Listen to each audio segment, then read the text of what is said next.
Morning उठना है, तैयार होना है, ऑफिस जाना है, काम करना है, रात में आना है, डिनर करना है और सो जाना है। हर बैक पेन डेंजरस होता है? जो आईटी सेक्टर्स में है या फिर यंग है, तो एग्जैक्टली स्लीप डिस्क होता क्या है? वो सीधे खड़े नहीं हो पाते हैं और झुकने में उन्हें प्रॉब्लम होती है, तो उससे वो रिलीफ हो जाता है, रेस्ट से रिलीफ हो जाता है। लेकिन शियाटिका तो सर ये किसी कॉमन एज ग्रुप में देखा जाता है या फिर सब में कॉमन पाया जाता है? Improper positioning of your back, मतलब कॉमनली जानते भी हैं कि ज्यादातर फोन यूज करने से सर्वाइकल होता है, तो क्या ये सच है सर? वो कोई डिफॉर्मिटी नहीं है। अगर आपकी डाइट अच्छी नहीं है, आप अपने मसल्स को सप्लीमेंट नहीं दे रहे हैं, जो जिम में लोगों को स्पाइन की इंजरी होती है, मतलब सेकेंड डे से वो स्टेयर्स भी क्लाइंब करते हैं, स्पाइन सर्जरी 100% सेफ है।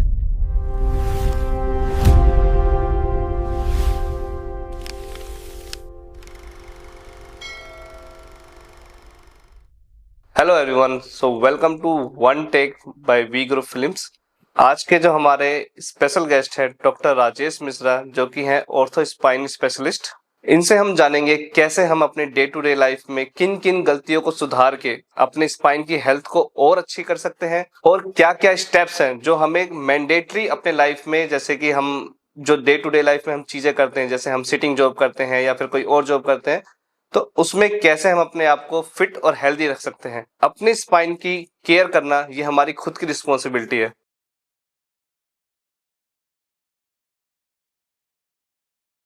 So welcome sir. Thank you, it's a privilege to be in the podcast. Thank you so much. So कुछ एक कॉमन इश्यूज जो आज की डे टू डे लाइफ में यूजुअली लोग फेस कर रहे हैं, जैसे कि सर मैं जानना चाहूंगा आजकल बैक पेन कॉमन क्यों है? देखिए, बैक पेन का जो मुख्य कारण है वो आजकल के डेज में बहुत कॉमन देखा गया है। लोगों का जो वर्किंग पैटर्न है, मतलब 9 to 5 जो जॉब है, उसमें कंटिन्यूस सिटिंग है, वो बीच में बिल्कुल भी ब्रेक नहीं लेते हैं। कंटिन्यूस सिटिंग के कारण उनके जो बैक पे प्रेशर पड़ता है, एक ये मुख्य कारण है बैक पेन का। दूसरा जो मुख्य कारण है वो होती है सेडेंट्री लाइफस्टाइल। सेडेंट्री लाइफस्टाइल का मतलब ये होता है कि एक्सरसाइज, अच्छा डाइट, इस पे लोग बिल्कुल भी ध्यान नहीं दे रहे हैं। उनका जो मुख्य उद्देश्य है वो ये हो गया है कि बस हमें मॉर्निंग उठना है, तैयार होना है, ऑफिस जाना है, काम करना है, रात में आना है, डिनर करना है और सो जाना है। तीसरा जो सबसे कॉमन है बैक पेन का कारण, वो होता है लैक ऑफ एक्सरसाइजेस, जिससे आज मुख्य कारण देखा गया है बैक पेन का। लोगों में अवेयरनेस ही नहीं है कि एक्सरसाइज कितनी करना चाहिए। लोग आजकल सिर्फ भाग और दौड़ रहे हैं, उनको बस ये होता है कि बस हम काम करें काम करें काम करें। लेकिन बॉडी के लिए जितना काम इंपॉर्टेंट है उतनी एक्सरसाइज भी इंपॉर्टेंट होती है।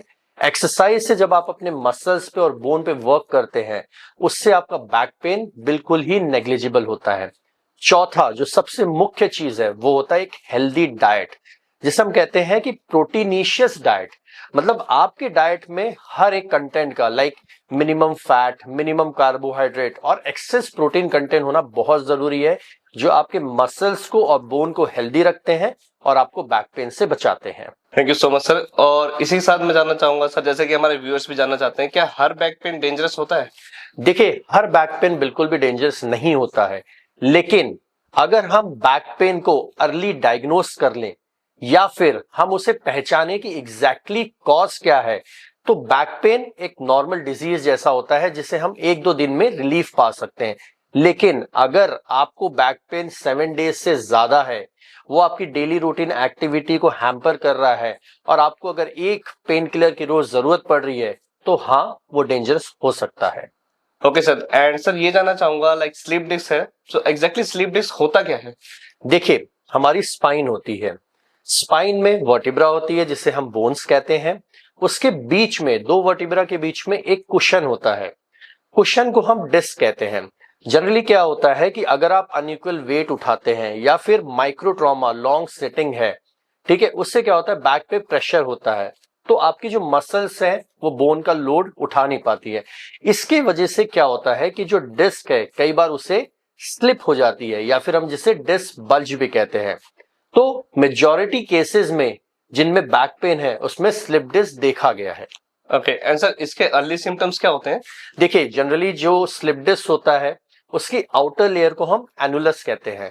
तो जब एनुलस का टियर होता है तो पेशेंट को प्रिडोमिनेटली बैक पेन होता है, मतलब उन्हें सीवियर बैक पेन होगा, मसल स्पाज्म होती है, वो सीधे खड़े नहीं हो पाते हैं और झुकने में उन्हें प्रॉब्लम होती है। और जैसे जैसे ये स्लिप डिस्क आगे बढ़ते जाती है या फिर ज्यादा बल्ज होता है, तो आसपास से जो नर्व्स जा रही है, जो हमारे पैरों को ताकत देती है, जब उसमें कंप्रेशन होता है तो एक शियाटिका टर्म है जिसे कमर से पैरों में दर्द होता है। तो अगर आपको डिस्क बल्ज ज्यादा है तो इंसान को शियाटिका भी डेवलप हो सकता है, मतलब उनके पैरों में भी दर्द आ सकता है, सुनपन या टिंगलिंग भी हो सकता है। तो सर यहाँ पे हम डिफरेंशिएट कैसे करेंगे कि सियाटिका है या नॉर्मल बैक पेन है? देखिए, अगर आपको शियाटिका और बैक पेन में डिफरेंशिएट करना है तो बैक पेन जो होता है जनरली वो स्ट्रेन या स्प्रेन से होता है कि किसी पेशेंट ने कोई अनइक्वल वेट उठा लिया है इम्प्रॉपर पोजीशन में, तो उसकी जो बैक की मसल्स है वो स्पाज्म हो जाती है, उसकी वजह से पेशेंट को बैक पेन होता है। वो 2 से 3 दिन प्रोसेस करता है और जब हम पेन किलर देते हैं तो उससे वो रिलीफ हो जाता है, रेस्ट से रिलीफ हो जाता है। लेकिन शियाटिका के मेजॉरिटी कॉजेज होते हैं, जिसमें पहला जो मुख्य कारण है वो होता है डिस्क बल्ज, दूसरा मुख्य कारण होता है लंबर कैनाल स्टेनोसिस, तीसरा लिस्टेसिस। इसमें क्या होता है कि किसी कारणोंवश से हमारी जो नर्व है उसमें कंप्रेशन हो रहा है, और जब नर्व में कंप्रेशन होता है तो जो हमारी शियाटिका नर्व है उसमें जब वो दर्द जाता है तो पेशेंट को बैक से लेके पैरों तक के दर्द होता है। उसमें टिंगलिंग नमनेस भी हो सकती है और सुनपन भी हो सकता है। तो प्रिडोमिनेटली बैक पेन में कभी भी लेग पेन नहीं होगा, और sciatica back pain with leg pain के साथ एसोसिएटेड होता है। तो सर ये किसी कॉमन एज ग्रुप में देखा जाता है या फिर सब में कॉमन पाया जाता है? देखिए, बैक पेन के बहुत सारे कॉजेज हैं, यंग अडल्ट्स में भी होते हैं, ओल्ड एज में भी होते हैं। जैसे स्लिप डिस्क बहुत कॉमन होता है यंग अडल्ट्स में, वही लंबर कैनाल स्टोनोसिस या फिर लिस्थेसिस, एक वर्टिब्रा का दूसरे वर्टिब्रा पे स्लिप हो जाना, ये मोस्टली डिजेनरेटिव या फिर ओल्ड एज में देखा गया है।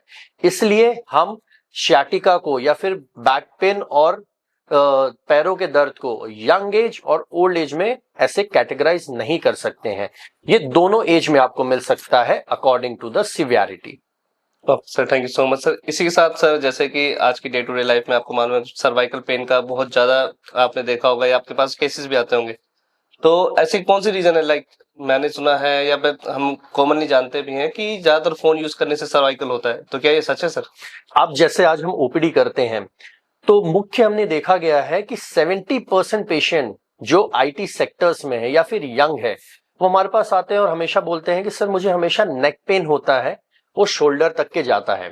तो अभी रीसेंट मेडिकल स्टडीज में एक सिंड्रोम आया है जिसे हम टेक्स नेट सिंड्रोम कहते हैं।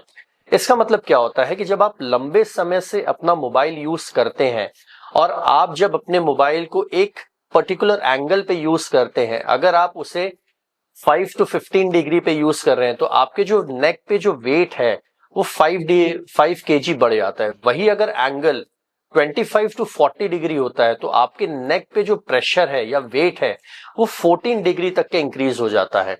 उसके वजह से लॉन्ग यूज ऑफ मोबाइल में देखा गया है कि पेशेंट को नेक पेन होना और कहीं ना कहीं सर्वाइकल, जिसे हम स्पॉन्डिलोसिस भी कहते हैं, वो डेवलप होता है। अब तो सर्वाइकल स्पॉन्डिलोसिस करेक्ट पोस्चर क्या होता है फोन को यूज करने का? देखिए, जब भी आप अपना मोबाइल या फिर स्क्रीन, मॉनिटर स्क्रीन जो होता है या फिर टीवी होता है, वो आपके आईज के लेवल पे रहना चाहिए। ठीक है, उससे क्या होता है कि आपकी जो नेक बेंडिंग है वो बिल्कुल ही नेग्लिजिबल होती है, आपके जो मसल्स है नेक की वो स्ट्रांग रहती है और आपको ये टेक्स नेक सिंड्रोम डेवलप होने के चांसेस बहुत ही मिनिमम हो जाते हैं।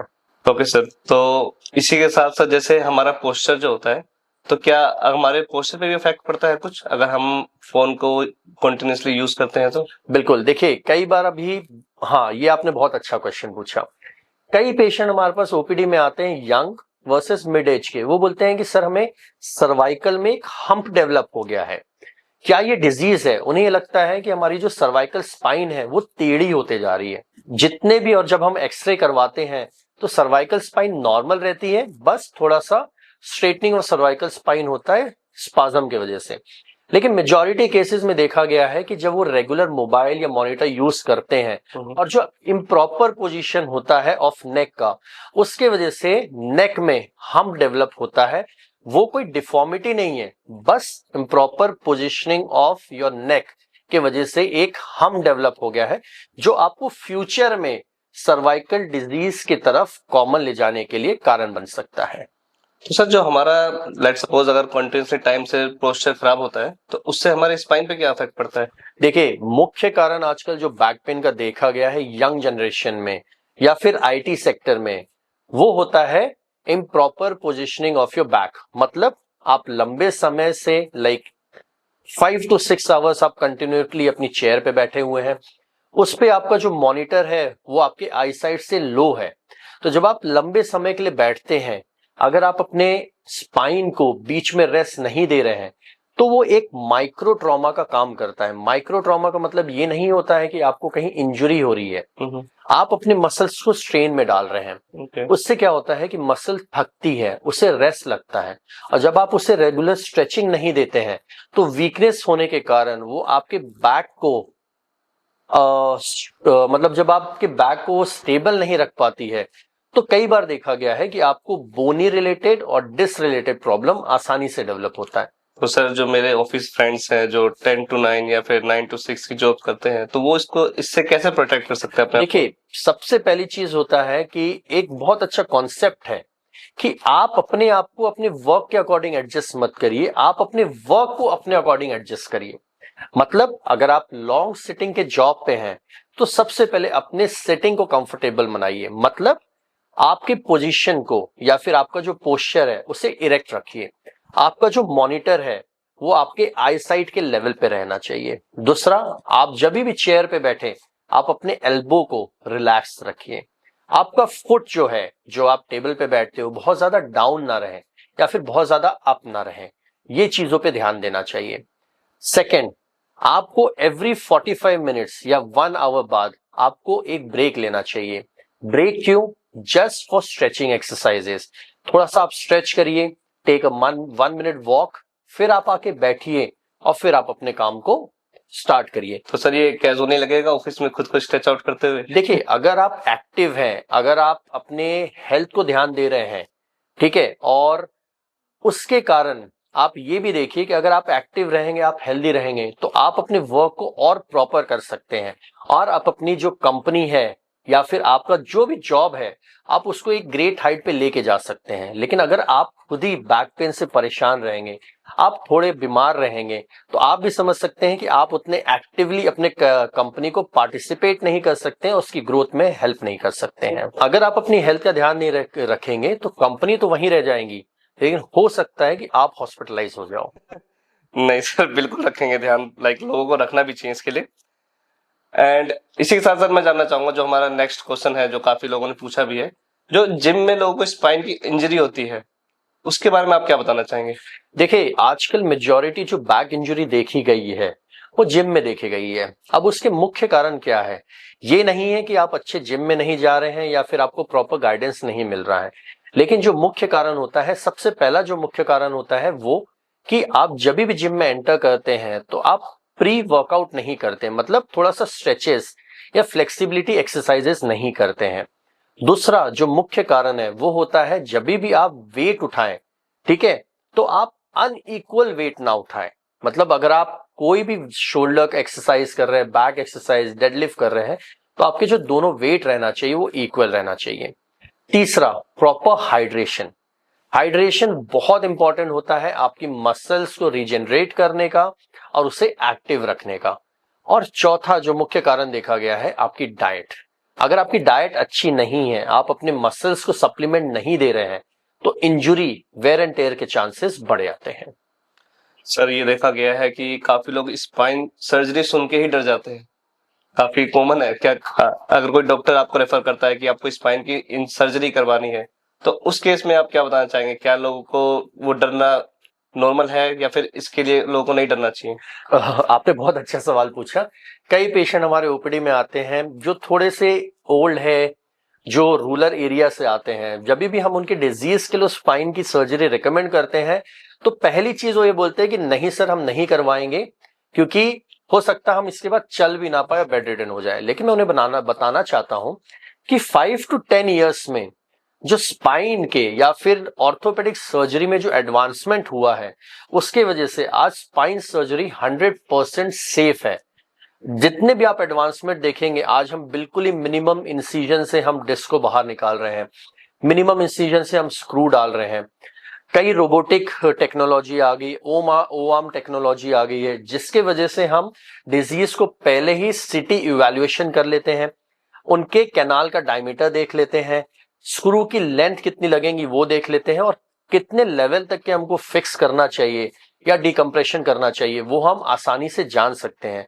तो अगर आप मुझसे पूछेंगे रिसेंट टाइम में स्पाइन सर्जरी सबसे सेफेस्ट सर्जरी है, और बहुत इंपॉर्टेंट चीज मैं आपको बताऊंगा, हमें एटलीस्ट एक्सपीरियंस है कि हमने 1000 सर्जरी अभी तक के स्पाइन की कर दी है, और नेक्स्ट डे हमने अपने पेशेंट को अपने पैरों पे चलवा दिया है, और फ्रॉम नेक्स्ट मतलब सेकेंड डे से वो स्टेयर्स भी क्लाइंब करते हैं। That's really very good sir.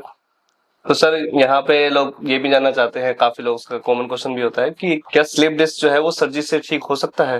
तो स्लिप डिस्क में 95 to 96% पेशेंट को सर्जरी की रिक्वायरमेंट नहीं होती है, बट लेकिन उसको एक्यूरेट डायग्नोसिस करना और अर्ली डायग्नोसिस करना बहुत इंपॉर्टेंट होता है। तो सर यहाँ पे किस स्टेज पे पता चलता है कि सर्जरी की रिक्वायरमेंट है या नहीं है स्लिप डिस्क? देखिए, अगर आपको सीवियर बैक पेन है और लेग पेन है, आपके पैर में सुनपन हो रहा है और पेन इतना ज्यादा है कि आपको रोज एक टैबलेट की जरूरत पड़ी है, तो फिर शायद आपको सर्जरी की रिक्वायरमेंट है।